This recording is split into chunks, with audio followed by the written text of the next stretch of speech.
Welcome back into the Enrichment Sports Source. This segment of our fine program brought to you by the fine people at Tennova Healthcare. Emergency medicine, cancer care.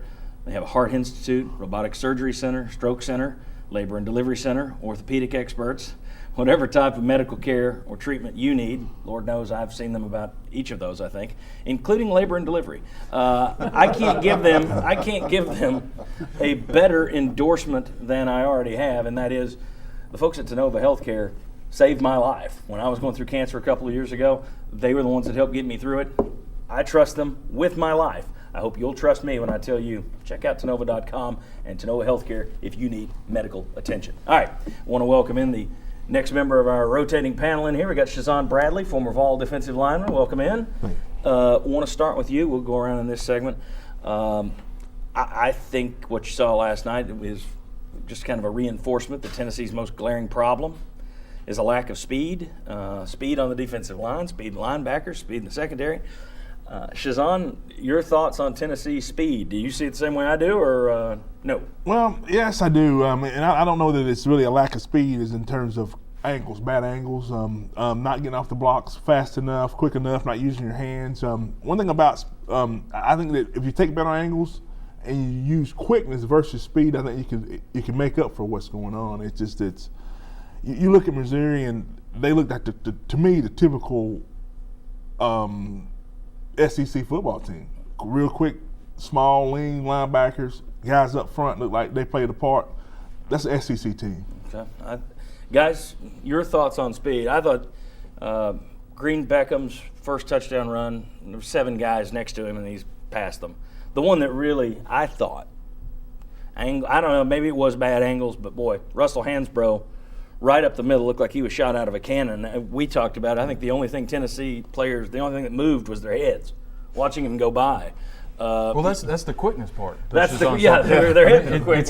But no, I mean, getting off that block there. I mean, that's straight ahead speed's not helping you. It's quickness and reaction time of saying, I got to get off the block, engage, go. Here comes the runner. But one of Matty Malk's long runs. Daniel Hood kind of has a shot at him. Lateral quickness, he may get there if he's a little bit faster. So overall, team speed, team quickness. Yeah, you got to improve it to be able to compete at the highest level in the SEC right now. Fellers, I think speed is a huge issue. And I don't expect a Hood to be able to contain a Malk, but it's the other positions. It's linebackers. I think A.J. Johnson's a really nice linebacker, but he doesn't have the speed to cover people out of the backfield. That's been an issue. The secondary's had trouble. I think they've had trouble setting the edge at times because they don't run well enough. But what's funny to me is my impression, maybe the only one, I think they look faster at home than on the road. They look like they're running in quicksand on the road. But at home, they look like they move faster. We'll talk about that a little later in the show, the home road thing. Yeah. Is it because they're playing faster teams on the road, just the way the schedule broke, or do they literally play slower at home on the road? Yeah. Bob, your thoughts on speed very quickly. Well, I mean, I think Shazan Are you still hit taking it? Yeah. I think Shazan hit it pretty well. A lot of bad angles come into play. And speaking of Johnson, if you see him, he's a quick reaction guy. And if he takes one step the wrong way, though, he's usually beaten as far as being able to make the play at the line of scrimmage. Now he's going to make it 5 yards down the field. And Tennessee is not quick enough to be able to react. With their first action goes, they're not able to make up for it. That's where they look slow. At the point of attack, I think they look fine sometimes. But it's when things go away from them that it really exposes how slow they are. Let me give you some stats. Or how slow they appear to be. Well, here's some stats that I think speak to the speed thing. Not this. Let's take that one down. Quickly. Our director really wants that thing in there. Yeah. That's exactly going into yesterday, against BCS foes on the year. Now, this only got worse after yesterday. Tennessee ranked dead last in the SEC in offensive plays of 10 or more yards. Now, that's big plays, speed. You look at defense, going into yesterday against BCS foes, Tennessee ranked dead last in the SEC in plays of 20 or more yards allowed. You're giving up big plays. You're not getting them. I think that's speed. All right. Once again, Mr. Ligon, get ready, Cruz. We're about to go to your graphic. Once again, we got to listen to an announcer talk about how outstanding Tennessee's offensive line is, best in the SEC. Apparently he's never seen Alabama. Then after saying they were outstanding, they promptly went out and had a 5-yard loss on a 3rd and 2 call. Let's talk about the O-line. How much of it is the O-line's fault? How much of it is the running back's fault to start?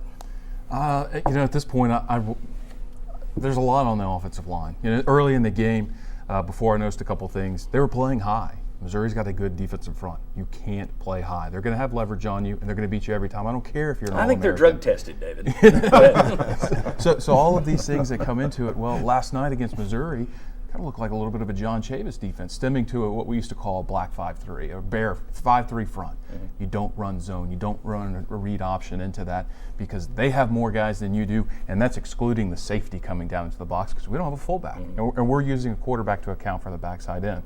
So they're going to beat you up. There's 3 guys in the middle. We're not moving them when we're playing high. It's just an overall bad night and terrible night running the football. Okay, well, I'll tell you what, before I get everybody else, let's go to these graphics. Here's the outstanding O-line. This is what Missouri did. You tell me which one had the better night. 339 yards rushing for Missouri, 94 for Tennessee. Tennessee averaged less than 4 yards per carry. In terms of sacks, now Missouri has a very good pass rush, but you gave up 2 sacks and you didn't get one on them. And then we've got another stat that I think is pretty interesting. This is Tennessee's performance in the first half of games. Now they've loaded up some second half runs after a game was out of hand. So I just wanted to see what's it look like when the game's really getting underway. And you see they didn't play well against Oregon, didn't play well against Florida, didn't play well against Alabama, didn't play well against Missouri, had 2 pretty good first halves against Georgia and South Carolina. Overall, though, those numbers, that's about a 3.6 yard average, which would be number 12 in the SEC. And just to be clear, that does not include quarterback sacks. Taken out, that's not fair. Mm-hmm. Doesn't include quarterback runs because I'm not sure which one of those are called, which one of those are scrambles. Took those out. And then also left in, just to help them, the end-arounds. The end-around type run plays. So even giving them all that, just not much performance there. Guys, thoughts on the offensive line, on the running backs, on the play selection? Where do you think the problem is with this run game? Well, one thing about the offensive line and the defensive line, we stand on the outside of the game and we look in at it as spectators. When you stand on the offensive defensive line, you got to be a dictator, meaning you have to dictate which way his body goes, where his feet goes. In my mind, though, is, hey, I've said it once, I'll say it again. Every man's the same size when he's laying on his back looking up.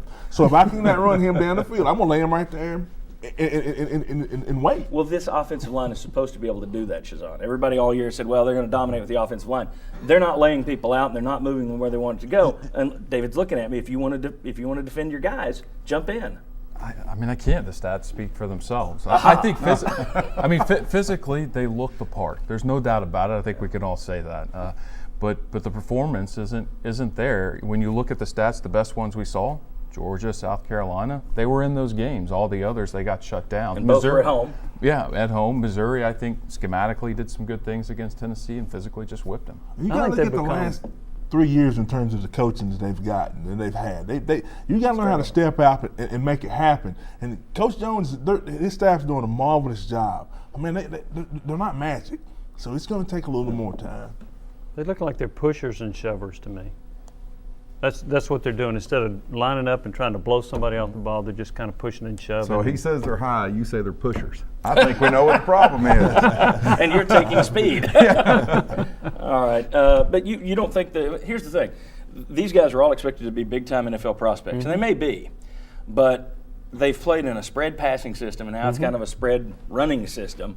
And there's this new thought in the NFL, Bob, I'm sure you've seen this, that spread offenses, Jimmy, you've seen offenses aren't providing the league with offensive linemen who are properly trained anymore. And I wonder, these guys know how to pass block when they get to the NFL. They have no idea how to run block. I wonder if you're not seeing some of that in Tennessee. Well, I think some of Tennessee's issues, and David, I'll let you, they do not look like an aggressive offensive line to me. Which gets back to what I watch them, and they just don't look aggressive. Well, when you're standing up and you're playing with high pad leverage, you can't be aggressive. The guys are underneath you. You can't push them anywhere. Is that coaching, or is that players on their own being high like that? I didn't learn to play with low pad leverage on my own. I was coached that way. Okay. If I had never been coached, I'd stand straight up just like every other kid coming out of high school. And as we always joke, if you play high, you're going to break your sternum. And they were up high all against Missouri. I got a question. Are you a better run blocker in a 3-point stance or a 2-point stance? I was always a 3-point. Yeah. 3-point. Okay. Got to catch a break. You can ask him questions on your own show, Chief. When we come back, Chuck, Vince, Sterling, Bobby, they're going to give their impressions of Josh Dobbs. Well, actually going to talk about him. They don't do impressions. Come on back on the Enrichment Sports Source. You are watching East Tennessee's first and only year-round sports talk show on television.